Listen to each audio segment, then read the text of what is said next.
look at disability in Karnataka, there has been 7 decades of disability work happening in Karnataka. People call it the Mecca of disability work because of the number of NGOs, the number of people that is being involved in disability work. There are multiple approaches. Right from the beginning, the WHO CBR work has been actually promoted very particularly in Karnataka in many of the NGOs.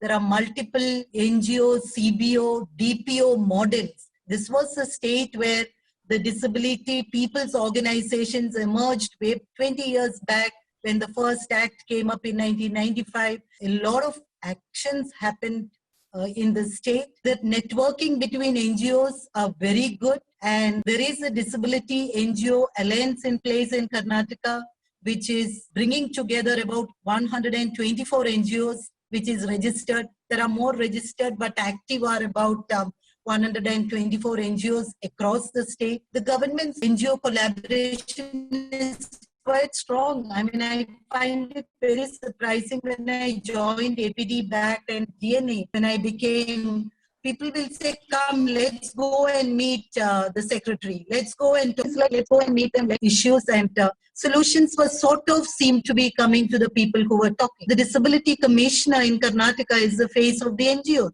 Mr. Basvaraju, who is the Disability Commissioner, who has also played a prominent role in the formation of the Disability NGO Alliance, is today the Disability Commissioner, and so much of easy access for people because he has been in the sector for the last 30 years. And in terms of program, there is a very sort of good program. There are more than 850 village rehabilitation workers. There is people at the very, very ground level. Now, we will not talk about their capacities and all that, that's later.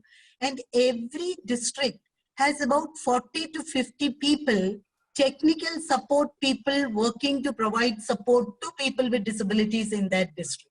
Karnataka is supposed to have about 2011 statistics, about 13.5 million people with disabilities.